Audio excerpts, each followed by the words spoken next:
2 centire.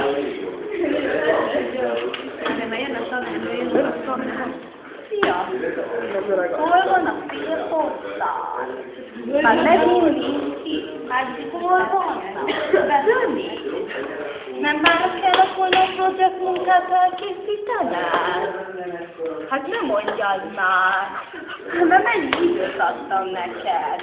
Komolyan mondom, még ezt nem is értem. Ez az egyetemen nem így működött. Szólni fogok a gáztanárnőnek. A német tiszta tanárnőnél hogy ment? És akkor kapom a fejmasszást, igazgatom ettől, hogy nincs elég számonkérés. Hát akkor majd most lesz. Megbuktatom az egész osztályt. Szóra meg fogjátok magolni. És ha tetszik, vagy nem tetszik, akkor is így lesz. Megértettétek? Ezek az én módszereim. Felnőtt emberek vagytok. Nem fog mellettetek osztálni ostorral, mint egy óvodásnál.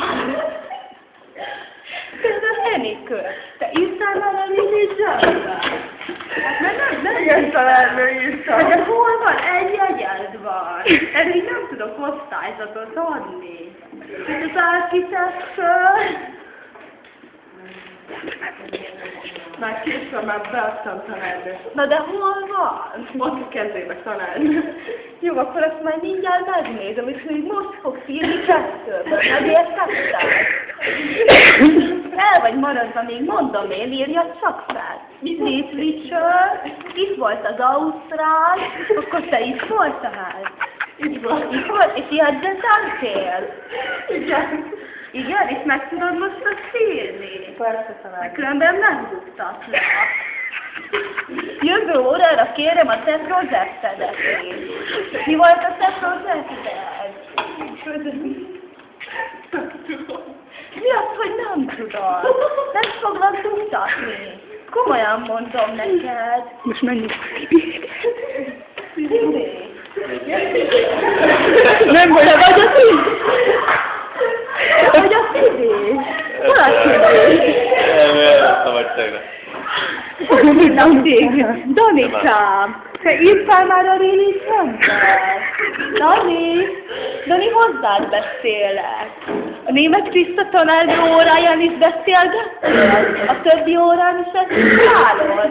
Mert szólok a tanárnőnek. Ez így nem működik, Dani.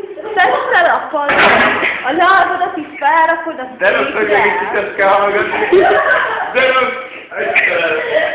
Hát ezt én nem is értem. Komolyan mondom neked. Megírod, de szűrőssel. Azonnal, Dani, kapd elő a papírt.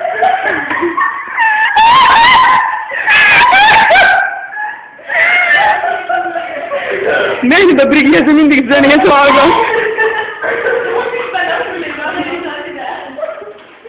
Brigi! Mit csinálsz az én órámon? Nem tudja, ez olyan. Hogy hívnak téged? Hogy hívnak? Te ki is vagy? Dönéz, mi az, hogy órán zenét hallgat? Más órán is ezt csinálod? Nem hiszem, hogy megengedés. Nem, tényleg, nekem van ilyen baj szívem.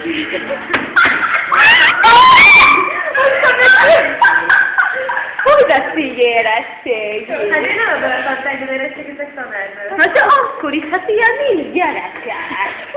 Hát ez egy iskola. Hát az egyetem az, amikor tanítottam, bementem, leadtak az anyagot, és az másnapra megtanulták. És nem így működött. De ezek szerint így osztorat emellettek állom. Most komolyan mondom, hát nem is tudom, nem is értem. Fogtok maradva egy szomorú, hogy aztán pótolni fogtok, vagy különben megbuktok. Komolyan mondtam, komolyan beszélek, ezek az én módszereim. Vagy most lesz elég számunkérés, lesz. Áskáló? Jöjjön a Lilla, meg itt áskálódik a hátam mögött. Nagyon egyenes ember lesz belőle. Jadra, Lilla! Nagyon egyenes ember. Nem találja. De igen, azért magas a Ne hangja. mondjad már! Ne mondjad már! Nagyon egyenes ember lesz belőled. Az előbb még azt mondtad, nincs elég számom. Igen, egyenes ember vagyok, tanárnő. Engem nem érdekel. Most már kimegyek. Megmondom a gáltanárnőnek, hogy nekem van igazad. Mondd meg! Nem fogadom neki tanárnő. Akkor meg fogom bukni, engem nem érdekel. Nem is érdekel. Az mondjuk akkor azt ilyen nagyon jól illa lenni. Felszírom a három. Írja be a tanárnő. Írja be. Elmondom a gáltanárnő. Nem érdekel. Dehogy! Mondta fel!